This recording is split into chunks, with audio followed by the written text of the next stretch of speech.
네, 마태복음 4장 23절로 25절 말씀입니다.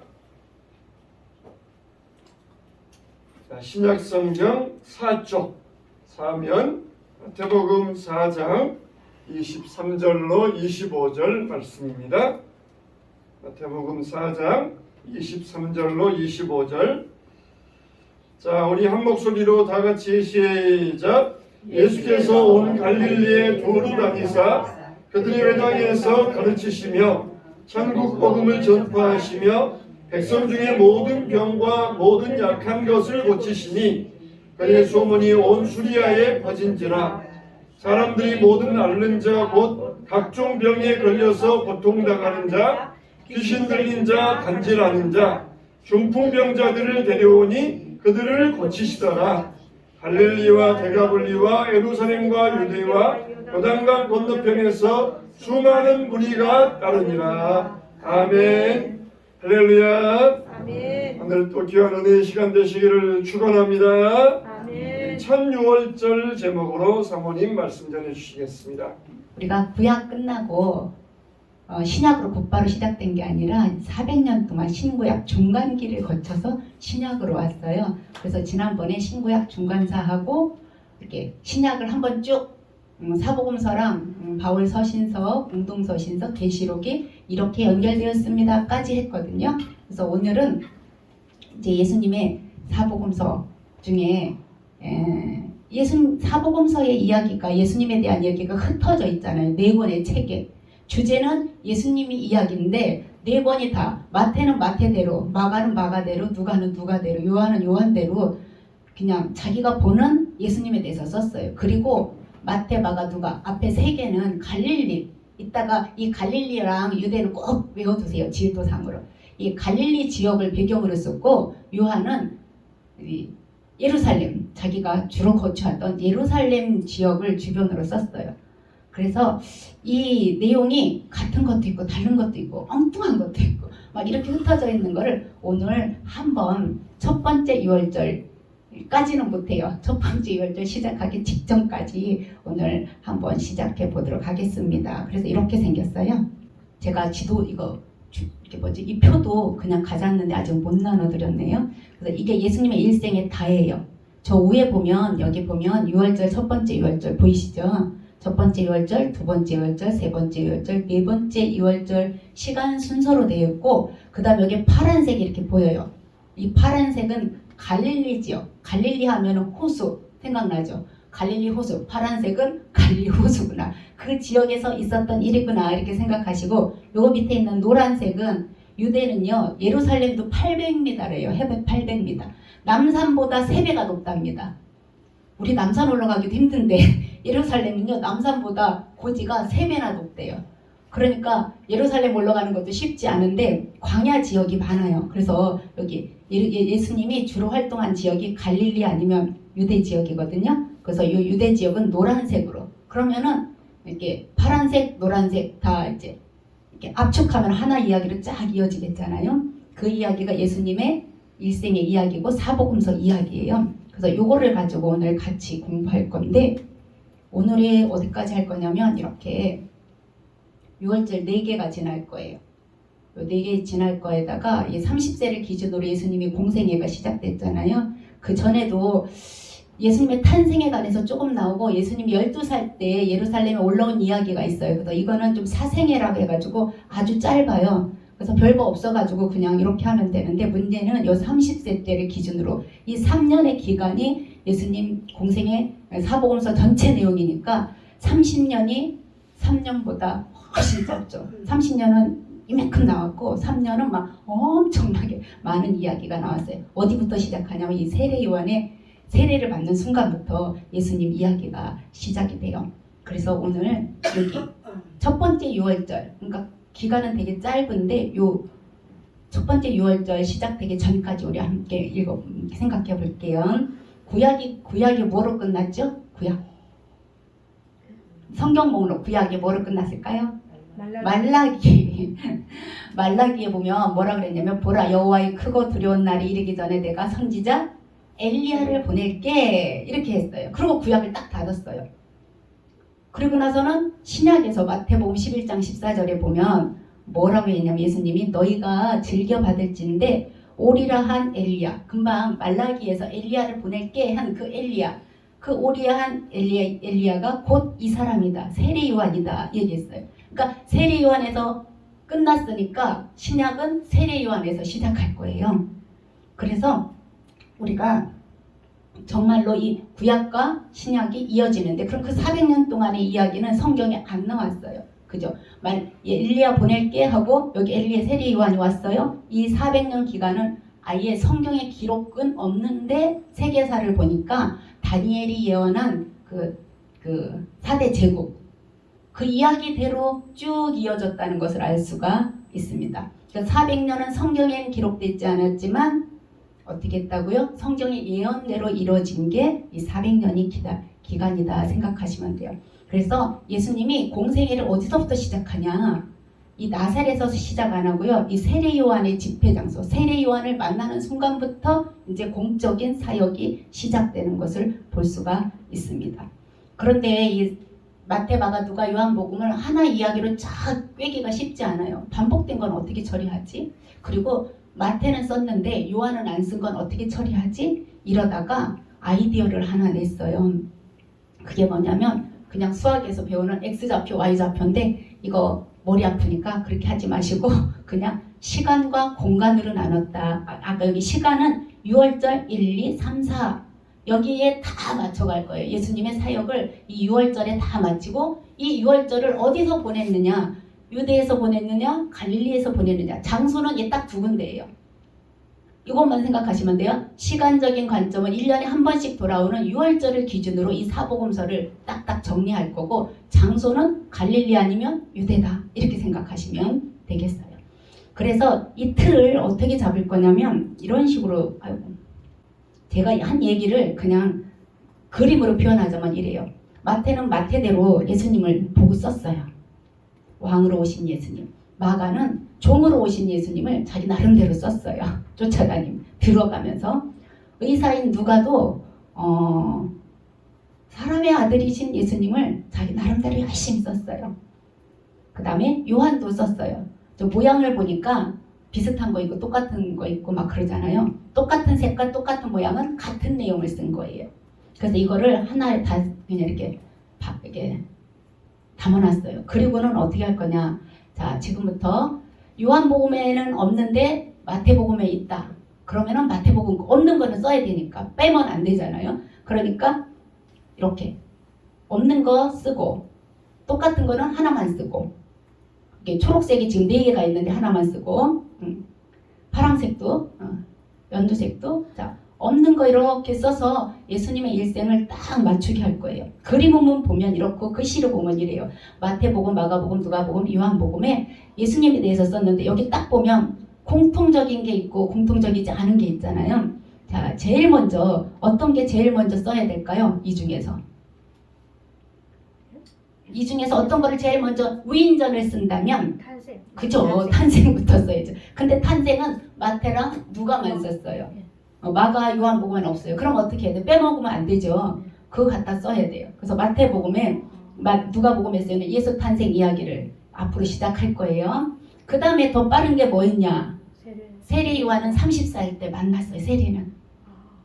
세례 요한은 그러니까 그 전에 뭐가 있냐면 12살이 더 먼저죠. 성경에 12살 딱 한 군데 누가가 이걸 썼어요. 그래서 12살에 예루살렘 성전으로 올라오다가 엄마를 잃어버리고 엄마한테 혼나고 아버지한테 혼나고 엄마는 그 말 기억하고 막 이런 거 있잖아요. 그 다음에 없어요. 사생애가 없어. 그러니까 이제 세례 요한을 만난 것부터 세례 요한 이야기는 이상하게 4군데 다 있어요. 마태, 마가, 누가, 요한.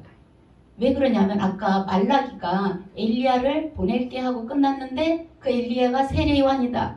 그 연결고리가 누구냐면 세례 요한이니까 이 4사람이 다 적었어요. 세례 요한 만난 거, 그 다음에 세례를 받은 거. 그 다음에 이제 세례를 받고 광야에서 시험도 받고 기도도 하고 5째 제도 만나고 또 혼인잔치 가고 이런 이야기를 사복음서를 다 펼쳐놓고 그냥 짜집기를 해가지고 예수님에 대한 위인전 하나 만드셨다고 생각하면 돼요.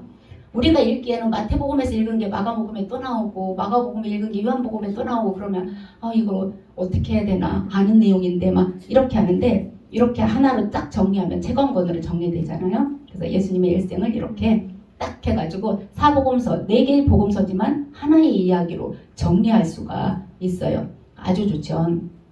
이 정리를 아까 어떻게 한다고 그랬어요? 시간과 공간 개념으로. 그러니까 태어나면서부터 십자가에 달려서 죽고 부활하고 승천할 때까지를 6월절 기준으로. 그러니까 30세 지난 6월절, 첫 번째 6월절, 두 번째 6월절, 세 번째 6월절. 1년에 한 번씩이니까. 그리고 중요한 건 6월절마다 무슨 행사가 있어요? 반드시 예루살렘에 올라가야 돼요. 그러니까 장소가 바뀌는 거예요. 갈릴리에서 지내다가 예루살렘에 꼭 올라가야 돼요. 그러니까 사건이 갈릴리에서 벌어지지 않으면 예루살렘에서 벌어지는 이 사건이 벌어지는 거예요. 그래서 시간은 6월절 기준으로 예수님의 일생을 정리할 거고 공간은 장소예요. 장소. 갈릴리 아니면 유대 지역이라 이렇게 생각하시면 돼요. 자, 여기 한번 또 볼게요.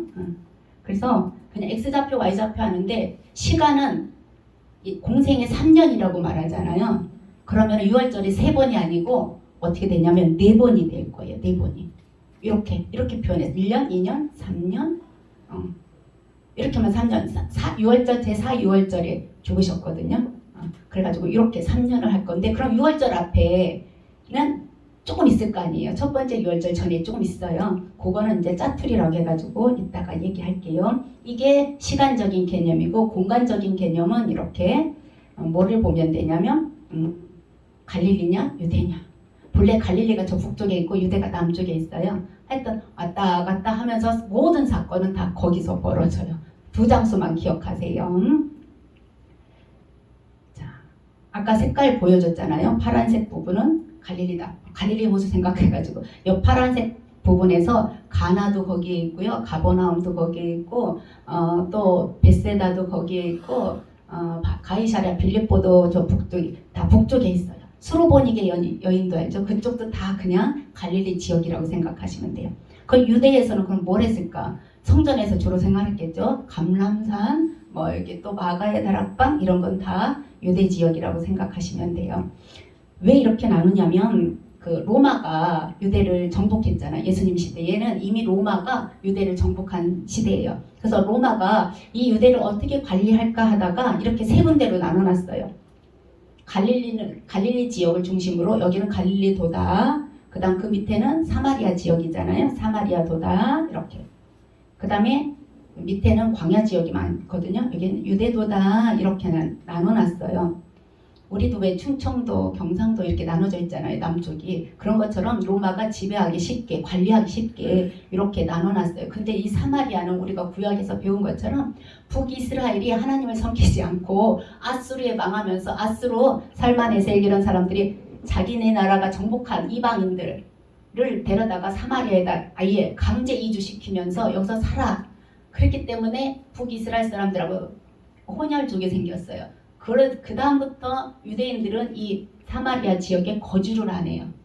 거주를 하면 갈릴리나 유대도에 거주를 할 거예요. 그래서 성경에도 여기 사마리아는 거의 안 나온다고 보시면 돼요. 그냥 여기는 없구나. 그래서 지역이 저 위쪽에 갈릴리 호수 보이죠? 갈릴리 호수 여기 지역이 갈릴리. 그 다음에 여기 요단강, 여기 유대. 그래서 갈릴리로 왔다 갔다 유대로 왔다 갈릴리로 갔다 하면서 모든 사건에 사복음서의 모든 사건이 일어났다고 생각하시면 됩니다. 그럼 여기에 갈릴리 지역에 보면 우리가 가장 잘 아는 뭐가 있냐면 가버나움.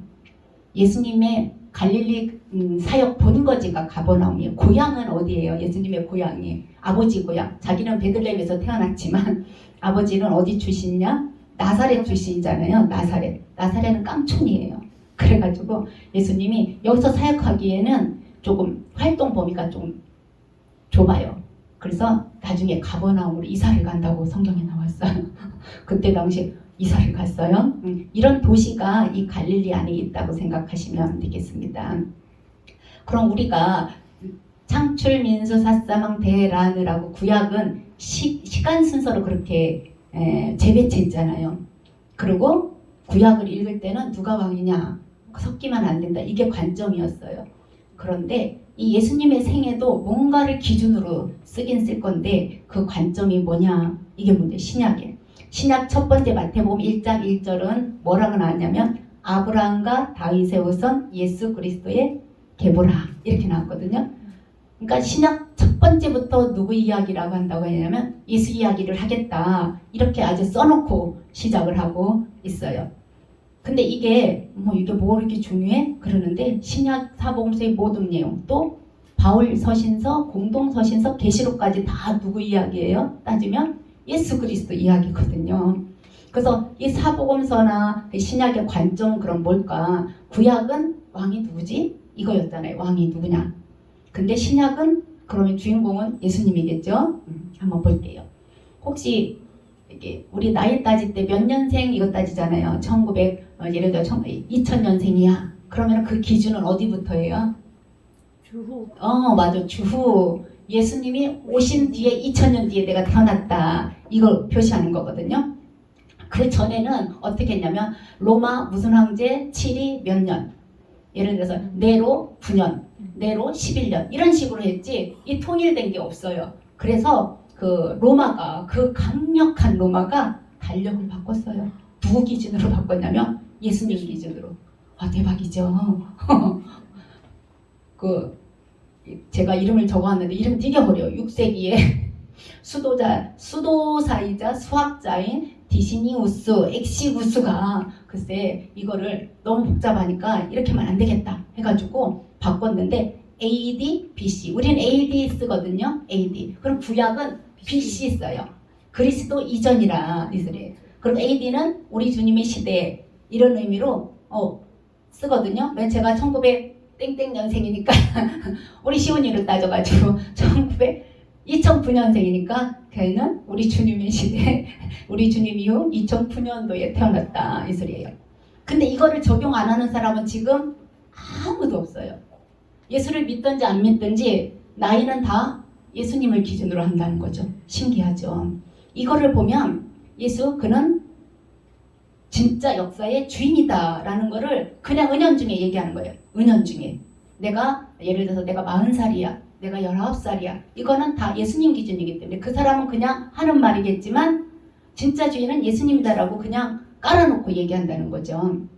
그래서 예수는 인류 역사의 왕이다. 왕중왕이다. 많이 들어보죠. 왕중왕. 제자들도 예수님도 나타나가지고는 뭐라 그랬냐면 내가 왕중왕이야. 내가 하나님이야. 이렇게 얘기했고 제자들도 처음에는 예수님이 메시아 맞나 그러다가 랍비요 선생님이요 막 이렇게 했잖아. 선지자로 알고 그러다가 결국 제자들도 뭐라 그랬어요? 맞아요.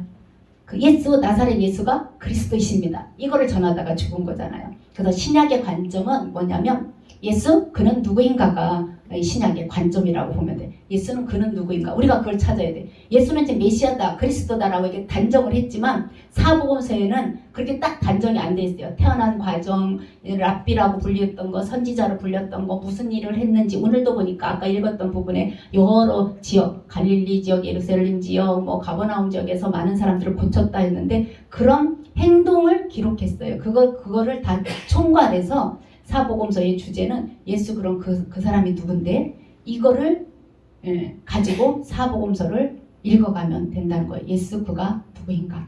근데 언제부터 이 관점이 시작됐냐면 예수님의 사생애와 공생의 기준은 아까 몇 살이라고 그랬죠? 예수님의 나이? 30살. 자, 우리 성경 찾아봐요. 누가복음 3장 23절. 누가복음 3장 23절 한번 찾아볼게요. 오늘 사복음서 몇 개 찾아볼게요. 누가복음 3장 23절. 92쪽에 있네요. 제 거로는 92쪽에. 같이 읽어볼게요. 자, 시작. 예수께서 가르치심을 시작하실 때에 30세쯤 되시니라. 사람들이 아는 대로 요셉의 아들이니 요셉의 위인은 헬리오 하면서 예수님의 족보가 좀 나오는데 가르치심을 시작하실 때가 30세쯤 되니라. 그래서 이 30세가 예수님이 공적인 활동을 시작한 시기예요. 30세 이후로는 우리가 공생애라고 하고 공적인 삶이라고 하고 그 전에는 사적인 삶이라고 하는데 사적인 삶은 얼마 안 되잖아요. 아까 말한 것처럼 출생에 가는 것하고 12살 때 이거 외에는 사생활이 없어요. 이렇게 생각하시면 되겠습니다. 그 다음에 이 30세가 그러면 30세를 어디서 시작했느냐가 또 중요해요. 여기 보면 세례 요한의 집회 장소라고 돼 있잖아요. 세례 요한이 어디서 집회를 했냐면 여기 이게 갈릴리에서 요단강을 거쳐 사해까지 흐르는 거거든요. 여기가 갈릴리 호수, 요단강, 여기가 사해예요. 요 옆에 요단 동편에 여기에서 세례 요한이 세례를 베풀고 있었어요. 그때 마태복음 3장 13절도 우리가 읽어볼게요. 마태복음 3장 13절. 마태복음이에요. 이번에는 마태복음 3장 13절. 성경으로는 3페이지네요. 3쪽. 자, 찾으셨으면 읽어볼게요. 자, 시작. 이때 예수께서 갈릴리로부터 요단강에 이르러 요한에게 세례를 받으려 하시니. 이렇게 됐어요. 아멘. 자, 이 요단 동편에서 세례 요한이 활동을 하고 있었기 때문에 여기까지 내려온 거예요. 여기까지 내려와가지고 세례를 받은 때가 몇 살이냐면 30세. 유대인들이, 레위인들이 공적으로 종교 활동을 지도자 역할을 할 수 있는 나이가 30살이랍니다. 30살. 그러니까 예수님도 그 전에 12살 때 그 사람들하고 대화 수준까지는 됐는데 공적으로 시작한 게 이 30살 어디서부터요? 세례 요한. 왜 여기서 나타났을까요? 아까 말한 것처럼 말라기에서 세례 요한으로 엘리야로 끝났기 때문에 여기서 시작하는 거예요. 세례 요한. 그러니까 예수님도 참 모든 걸 다 꿰뚫고 있는 거죠. 말라기에서 엘리야를 보낼게. 이 엘리야가 세례 요한이야. 그럼 세례 요한을 만날 수 있는 곳이 어디예요? 세례 요한이 활동하고 있는 요단 동편. 여기 세례 집례하는 요 장소에서 받으면서 공생애가 시작되었다고 보면 되겠습니다. 여기 6월절 여기 사생애를 잠깐만, 사생애가 이렇게 글씨로는 이렇게 써 있어요. 근데 그림으로 잠깐만 한 번만 볼게요. 이 갈릴리하고 유대 이 두 지역밖에 없다 그랬잖아요. 저 위쪽이 갈릴리 나사렛에서 이제 사실 여기는 마리아하고 요셉이 거주하는 곳이잖아요. 그러다가 이제 로마의 지배 황제가 야 각자 자기 조상지로 가가지고 호적을 올려라. 인구 조사해야 되겠다. 그러니까 베들레헴까지 왔다가 여기서 아기를 낳고 예수님은 여기서 태어났고 그러니까 성경에 베들레헴에서 태어난다고 했으니까 그때 맞춰서 이 로마 황제가 또 호적 명령도 내리고 그래서 여기서 태어났지만 잠깐 헤롯이 아기 살해 명령을 내렸기 때문에 이집트로 피난 갔어요. 그리고 헤롯이 죽자 다시 갈릴리로 가고 이게 사생의 다예요. 12살 12년 뒤에 갈릴리에서 잠깐 한번 예루살렘으로 올라온 게 이제 사생의 다죠. 그러고 나서 이제 공생애가 아까 30세에 시작됐다고 했는데 요 갈릴리에서 어디로요? 세례 요한의 세례를 베풀고 있는 요 장소로 이동. 그러니까 갈릴리에서 유대 지역, 유대에서 갈릴리. 이게 모든 것이 끝이라고 생각하시면 됩니다. 근데 세례를 받은 다음에 뭐를 했을까요? 예수님이 우리가 아는 것처럼 세례를 받은 다음에 성령에 이끌려서 광야로 갔어요. 그리고 금식 기도를 했죠. 금식 기도 끝난 다음에 여기 이 부분을 보시면 돼요. 세례를 받고 성령에 이끌려서 나가서 기도하고 또 그 사단한테 시험도 받고 너 뛰어내려봐라. 천사가 받아줄 거야. 네가 하나님의 아들이야. 이 돌이 떡이 되게 해봐라. 모든 나한테 절하면 모든 영광을 줄게. 모든 걸 말씀으로 이렇게 물리쳤어요. 그런 다음에 다시 이건 광야에서 있었던 거거든요. 광야에서 있다가 다시 세례 요한이 세례를 주고 있는 장소로 갔어요. 그런데 그때 뭐라고 하냐면 세례 요한이 하나님의 어린 양이다. 지금 저기 오는 분이 하나님의 어린 양이야. 세례 줄 때도 제가 세례를 받아야 되는데 예수님한테 제가 세례를 못 줘요 그랬는데 아니다. 세례를 줘야 된다 해가지고 세례를 줬더니 40일 동안 사라졌다가 다시 오는 거예요. 그러니까 세례 요한이 뭐라고 그랬냐면 이분이 하나님의 어린 양이다 하니까 그 말을 들은 세례 요한의 제자 몇 사람이 예수님을 따라가요. 그 중에 한 명이 누구냐면 요한. 지금 요한복음을 쓴 요한, 그 다음에 베드로의 형제 안드레. 이 두 사람이 예수님을 따라가요. 자기만 따라간 게 아니라 안드레는 막 가가지고 형 우리가 알고 있는 있잖아 그 사람 메시아가 온 것 같아. 그러면서 베드로도 같이 불러와요. 그럼 세 사람 됐죠? 그러다가 예수님이 이제 다시 갈릴리로 여기 보면 화살표가 이렇게 되거든요. 물음표 있는 거, 여기 물음표 있는 건 언제 갔다고 성경에 안 써 있어요. 지금 여기 유대 지역이에요. 노란색 보니까 유대 지역에서 이런 일이 있었어요. 그리고 여기 화살표로 간 거, 이렇게 화살표가 돼 있으면 이 유대에서 갈릴리로 갔다는 소리인데 언제 간지는 몰라. 근데 갈릴리로 가려고 나오다 보니까 누구를 만나냐면 빌립을 만났네요. 그래서 빌립을 만나니까 나를 따라와 그랬더니 빌립이 또 뚜랑뚜랑 따라가요. 그러다가 빌립이 또 자기 친구 나다나엘을 소개하는 거야. 야, 너 와봐. 그냥 와보라고. 그러니까 나다나엘이 또 예수님 앞에 오니까 예수님이 내가 너한테 무화과나무 아래 있을 때 봤다고 해서 놀라냐? 이보다 더 큰 애를 볼 거야. 그래가지고 지금 몇 명의 제자가 생겼냐면 5명이 생겼어. 베드로, 자기 형제 안드레, 요한, 빌립, 나다나엘을 데리고 여기 5명의 제자라고 써 있죠. 여기 보니까 이 5명의 제자를 데리고 갈릴리로 이동하세요. 근데 제가 이 제자들의 출신을 보니까 얘네들이 유대 지역이 아니에요. 유대 지역이 아니고 본래 여기서 지금 제자들을 만난 거거든요. 근데 이 베드로 어부죠. 요한 어부죠. 이 사람들이 다 어부예요. 어디 출신이냐면 여기 갈릴리 지역 출신이에요. 그러니까 이 5명의 제자들도 세례 요한의 매니아들이에요. 그러니까 여기서 여기까지 한 3일, 4일 뭐 걸리거든요. 그러니까 고기 잡는 거 그냥 팽겨치고 세례 요한이 세례를 준다고 하니까 이 요단강가에 왔다가 누구를 만나냐면 예수님을 만나는데 우리 벳세다 들녘 아시죠? 오병이어 사건. 거기 출신들이에요. 여기 이 사람들이 제가 다 따져. 나다나엘만 가나 출신이고 나머지는 그 벳세다 출신들이 그러니까 물고기 잡는 거 다 때려치고 예수님을 따라와가지고 누구를 만나냐면 예수님을 만나서 또 따라다녀요. 열렬 팬들인 것 같아요. 열렬 팬들. 이렇게 5명을 데리고 이 지역을 가요. 가다가 어디를 지나가냐면 요 지역이 가나거든요. 여기 지역 갈릴리 지역이 아까 나사렛 위에 가나가 있었는데 가나로 예수님이 가면서 가나에서 무슨 일을 하죠? 가나 혼인잔치. 무슨 일 벌어졌어요? 맞아요. 혼인잔치에 필요한 그 포도주가 떨어지니까 물로 포도주를. 그러니까 첫 번째 사건이야. 이 세례받고 첫 번째 기적이 뭐냐면 가나의 혼인잔치에 가가지고 물로 포도주를 만드는 이 사건을 경험해요. 거기서 엄마 만난 거잖아요. 엄마랑 동생들 만났는데 우리 요한복음 2장 12절 한번 읽어볼게요. 성경으로는 144쪽에 있네요. 찾으셨으면 같이 읽어볼까요? 자, 시작. 그 후에 예수께서 그 어머니와 형제들과 제자들과 함께 가버나움으로 내려가셨으나 거기에 여러 날 계시지 아니하시니라. 아멘. 이렇게 됐어요. 자, 가나에서 가버나움으로 갔는데 여러 날 계시지 않았다. 본래 지금 볼 집은 어디냐면 나사렛이에요. 나사렛인데 그 가나에서 만나기로 했는지 하여튼 가나에서 그 기적을 일으키고 가버나움이 이 호수 여기가 나사렛, 여기가 가나, 여기가 가버나움이거든요.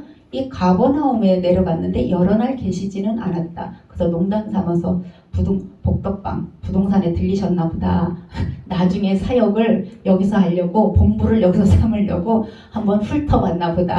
이렇게 재미나게 얘기도 하는데 여러 날 계시지 아니하고 다시 이제 활동을 하는데 집에 갈 시간도 없이 무슨 일이 달아나오냐면 요한복음 2장 13절 읽어볼게요. 요한복음 2장 지금 2장 12절 읽으셨잖아요. 그럼 13절 한번 같이 읽어볼게요. 자, 시작. 유대인의 유월절이 가까운지라 예수께서 예루살렘으로 올라가셨더니 이렇게 됐어요. 자, 한번 보겠습니다. 여기에 보면 가버나움 방문, 가나 혼인 이렇게 돼 있죠. 이게 갈릴리 지역이니까 갈릴리 지역에서 있었던 거예요.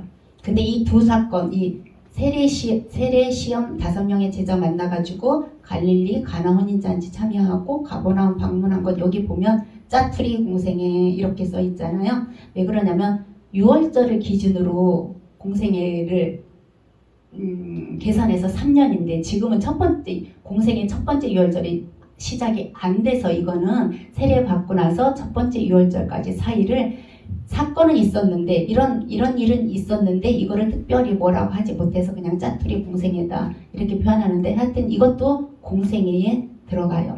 이렇게 참여를 했는데 6월절이 가까운지라 6월절이 가까우면 어디를 가야 된다고요? 예루살렘 성전에 가야 돼요. 그래서 거기 예수께서 예루살렘으로 올라가셨더니 이렇게 된 거예요. 예루살렘으로 올라가셨.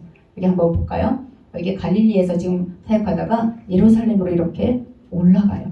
왜 올라가셨을까요? 6월절이니까 가서 뭐를 해야 돼요? 예배를 드려야 되죠. 그래서 6월절 올라가는 것까지 오늘 되게 짧죠. 어디냐면 예수님의 탄생부터 해가지고 6월절 첫 번째 6월절 직전까지 왜 그러냐면 6월절을 기준으로 이렇게 자르려다 보니까 여기까지 했어요. 그래서 오늘은 6월절이 가까워서 예루살렘으로 올라가셨더라. 근데 지금까지 보면 큰 사건이 없어요. 장소를 그냥 갈릴리에서 어디로 갔냐면 세례 요한의 그 장소 요단강 동편에 갔다가 제자들 만나고 세례받고 시험당해서 다시 갈릴리로 내려와서 가나 혼인잔치 들리고 가버나움 들리고 6월절이 되니까 드디어 유대로 올라가요. 여기까지. 근데 이 6월절이 공생애의 첫 번째 6월절인데 대박 사건이 벌어져요. 여기서. 그래서 이 사건은 다음 주에 할 거예요. 다음 주에 할 거라 여기 잘 기억하시기 바라고요. 제가 하나만 더 마무리하고 이제 끝낼게요. 엄청 사복음서 지금 사복음서 하나로 통합하는데 시간은 뭘 기준으로 한다고요? 6월절 기준으로 사복음서에서 공통적인 거 하나 빼고 없는 거 끼워놓고 해가지고 예수님의 일생을 싹 할 거고 장소는 이 파란색은 어디 지역에서 있었던 일이라고요? 갈릴리 지역 대표적으로 하여튼 갈릴리 지역이 엄청나게 범위가 넓거든요. 가나도 갈릴리에 속하고 나사렛도 갈릴리에 속하고 하여튼 벳세다도 갈릴리에 속하고 갈릴리 지역. 그래서 여기 보면 갈릴리 1차 사역도 있고 2차 사역도 있고 이래요. 왔다 갔다 하면서 처음으로 여기 보니까 우리 시험 받고 지금 오늘 여기까지 했어요. 가버나움. 다음에는 예루살렘 올라가가지고 유대에서 있고 또 그러다가 갈릴리로 내려와요. 1차 사역. 그리고 또 6월절이 되니까 또 올라가. 그리고 자기를 죽이려고 하니까 또 내려와. 갈릴리 사역. 근데 세 번째 6월절에 보니까 여기 안 가신 써 있죠. 예루살렘에 안 가셨어요. 그리고 초막절에 올라가고 그 다음에 수전절 그때부터는 이제 마지막 그러니까 갈릴리 2차 사역이 예수님한테는 이제 영원히 못 돌아올 갈릴리 육신을 입고는 영원히 못 돌아올 갈릴리의 사역이 된 거죠. 그러고 나서 이제 십자가에 죽고 부활한 사건. 이 사건을 그냥 계속 쭉 이어갈 건데 우리 성도님들한테는 그냥 계속해서 첫 번째 6월절, 두 번째 6월절, 세 번째 6월절 이렇게 이야기할 거고요. 장소는 갈릴리냐 유대냐 이렇게 얘기할 거예요. 근데 X좌표, Y좌표 제가 혹시라도 말이 나오면 그거는 그냥 무시하고 그냥 시간의 흐름이냐 장소의 이동이냐 이것만 기억하시면 되겠습니다. 기도하겠습니다.